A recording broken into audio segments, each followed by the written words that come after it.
ആരോഗ്യം അമൂല്യം.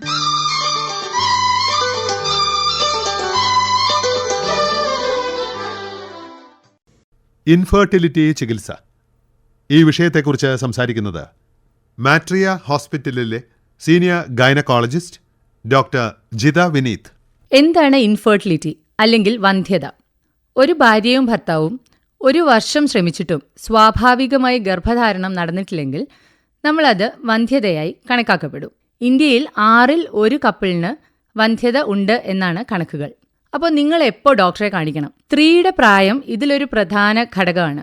35 വയസ്സിന് മേലെയാണ് പ്രായമെങ്കിൽ 6 മാസം ശ്രമിച്ചിട്ട് ഗർഭധാരണം നടന്നിട്ടില്ലെങ്കിൽ, 35 വയസ്സിന് താഴെയാണ് പ്രായമെങ്കിൽ 1 വർഷം ശ്രമിച്ചിട്ട് ഗർഭധാരണം നടന്നിട്ടില്ലെങ്കിൽ ഒരു ഡോക്ടറെ കൺസൾട്ട് ചെയ്യാം. ഇനിയിപ്പോൾ പീരീഡ്സ് ഇറഗുലർ ആണ്, അല്ലെങ്കിൽ പെയിൻഫുൾ ആയിട്ടുള്ള പീരീഡ്സ് ആണ്, അല്ലെങ്കിൽ മുന്നേ ഗൈനക് സർജറീസ് ചെയ്തിട്ടുണ്ട്, അങ്ങനെയൊക്കെയുള്ള ആൾക്കാർ, ഇപ്പോൾ സിസ്റ്റോ എൻഡോമെട്രിയോസിസോ അങ്ങനത്തെയൊക്കെ സർജറീസ് ചെയ്തിട്ടുള്ള ആൾക്കാരാണെങ്കിൽ, അല്ലെങ്കിൽ പലവട്ടം മുൻപ് അബോർഷനുള്ള ആൾക്കാരാണെങ്കിൽ വേഗം തന്നെ ഡോക്ടറെ കൺസൾട്ട് ചെയ്യാം. പുരുഷന്മാർക്ക് ഉദ്ധാരണക്കുറവ്, അല്ലെങ്കിൽ വൃഷണ സംബന്ധമായ രോഗങ്ങൾ, അല്ലെങ്കിൽ ഓൾറെഡി സെമൻ അനാലിസിസ് ചെയ്തിട്ട് അതിൽ കൗണ്ട് കുറവാണ്, അങ്ങനെയൊക്കെ അറിയുന്നവരാണെങ്കിൽ നേരത്തെ ഡോക്ടറെ കൺസൾട്ട് ചെയ്യാം.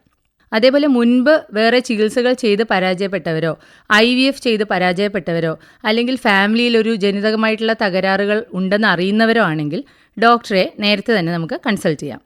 ഇനിയിപ്പോൾ OPയിലുള്ള ഒരു സ്ഥിരം ചോദ്യമാണ്, ആർക്കാണ് കുഴപ്പം? അപ്പോൾ 40% അൺഎക്സ്പ്ലെയിൻഡ് ഇൻഫെർട്ടിലിറ്റിയാണ്.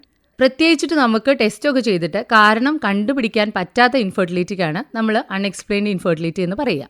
ബാക്കിയുള്ള 60% സ്ത്രീക്കും പുരുഷനും ഏകദേശം തുല്യമായിട്ടാണ് പ്രോബ്ലംസ് കാണാറ്. അപ്പോൾ അതുകൊണ്ട് ആർക്കാണ് പ്രോബ്ലം എന്നുള്ള ചോദ്യത്തിന് ഒരു പ്രസക്തിയില്ല. ഇനി എന്തൊക്കെയാണ് ചികിത്സാ രീതികൾ? ഡോക്ടറെ കാണുന്നതിന് മുൻപ് തന്നെ നമുക്ക് ചെയ്യാൻ കഴിയുന്ന കാര്യങ്ങളെക്കുറിച്ചിട്ട് ആദ്യം പറയാം. വാക്സിനേഷൻസ്, അതായത് റുബെല്ല, ചിക്കൻ ബോക്സ് ഇങ്ങനെയുള്ള രോഗങ്ങളുടെ വാക്സിനേഷൻസ് കംപ്ലീറ്റ് ചെയ്യാം. പിന്നെ നിങ്ങൾക്ക് ഓൾറെഡി ഇപ്പോൾ ഷുഗറോ പ്രഷറോ തൈറോയിഡോ അങ്ങനത്തെയൊക്കെ അസുഖങ്ങളുള്ളവരാണെങ്കിൽ അത് നിയന്ത്രിച്ചതിന് ശേഷമാണ് നമ്മൾ ഇൻഫെർട്ടിലിറ്റിക്കുള്ള ട്രീറ്റ്മെൻറ്റ് തുടങ്ങുള്ളൂ. അതേപോലെ വെയിറ്റ്, ഒരുപാട് തടിയുള്ളവരാണ്, നമ്മുടെ BMI 18-നും 25-നും ഇടയിലാണ് നല്ലത്. അപ്പോൾ അതിനുള്ളിലേക്ക് നമ്മുടെ വെയിറ്റ് കൊണ്ടുവരാൻ ശ്രമിക്കുക. വ്യായാമം വളരെ ഇമ്പോർട്ടൻ്റ് ആണ്. ഒരു ദിവസം 30 മിനിറ്റെങ്കിലും, അല്ലെങ്കിൽ ആഴ്ചയിൽ 150 മിനിറ്റെങ്കിലും നമ്മൾ വ്യായാമം ചെയ്യുക. പിന്നെ സമീകൃതമായിട്ടുള്ള ഒരു ആഹാരം ശീലമാക്കുക. സ്ട്രെസ്സ്, ടെൻഷൻ ഇങ്ങനെയുള്ളതൊക്കെ കുറയ്ക്കുക. പിന്നെ ഫോളിക് ആസിഡ് ഗർഭിണിയാവാൻ ശ്രമിക്കുന്ന എല്ലാ സ്ത്രീകളും 5 mg ഫോളിക് ആസിഡ് ഡെയിലി കഴിക്കുക. അതേപോലെ പാർട്ട്ണർ സ്മോക്ക് ചെയ്യുന്ന ആളാണെങ്കിൽ, ഹസ്ബൻഡ് സ്മോക്ക് ചെയ്യുന്ന ആളാണെങ്കിൽ അവരോട് പുകവലി നിർത്താൻ പറയുക. ആൽക്കഹോള്, ഡ്രഗ്സ് അങ്ങനത്തെയുള്ള കാര്യങ്ങളുടെയൊക്കെ ഉപയോഗം നിർത്തുക. പിന്നെ മാനസികമായിട്ടും സാമ്പത്തികമായിട്ടും റെഡിയാവുക. ഇതും വളരെ ഇമ്പോർട്ടൻ്റ് ആയിട്ടുള്ള ഒരു കാര്യമാണ്. ഇനി ഫെർട്ടിലിറ്റി ചികിത്സകൾ, ഒരു ഡോക്ടറെ അടുത്ത് വന്നാൽ എന്തൊക്കെ ചികിത്സകളാണ് അവൈലബിൾ ആയിട്ടുള്ളതെന്നുള്ളത് നമുക്ക് നോക്കാം. ആദ്യമായിട്ട് സാധാരണ നമ്മൾ അണ്ടവളർച്ചയ്ക്കുള്ള മരുന്നുകൾ തരും, അല്ലെങ്കിൽ ഇഞ്ചെക്ഷൻസ് തരും. അതേപോലെ പുരുഷ ബീജം കൂടുവാനായിട്ടുള്ള മരുന്നുകളും ഇഞ്ചെക്ഷൻസും ഒക്കെ തരും. ഇതിലൊന്നും റെഡി ആയിട്ടില്ലെങ്കിൽ നമുക്ക് IUI എന്ന് പറഞ്ഞിട്ടൊരു ചികിത്സാ രീതിയുണ്ട്.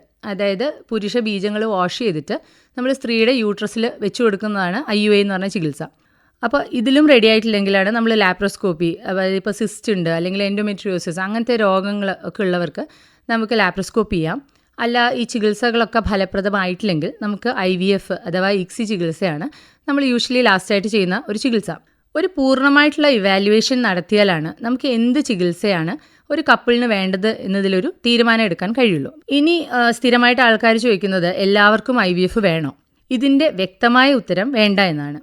സാധാരണഗതിയിൽ ഇപ്പോൾ തീരെ അണ്ടം ഇല്ലാത്ത ആൾക്കാരാണ്, അല്ലെങ്കിൽ തീരെ ബീജം ഇല്ലാത്ത ആൾക്കാരാണ്, അല്ലെങ്കിൽ ഇപ്പോൾ ഫാലോപ്പിയൻ ട്യൂബ് ബ്ലോക്ക് ആയിട്ടുള്ള ആൾക്കാരാണ്, ഇങ്ങനെയുള്ളവർക്കാണ് നമ്മൾ ആദ്യമേ IVF സജസ്റ്റ് ചെയ്യാറുള്ളൂ. അല്ലാതെ കാര്യപ്പെട്ട ഇഷ്യൂസ് ഒന്നും ഇല്ലാത്തവർക്ക് ചെറിയ ചികിത്സകളിലാണ് നമ്മൾ തുടങ്ങുക. ആവശ്യമുണ്ടെങ്കിൽ മാത്രം IVF മതിയാവും. ഇൻഫെർട്ടിലിറ്റി ചികിത്സയെക്കുറിച്ച് സംസാരിച്ചത് ഡോക്ടർ ജിത വിനീത്.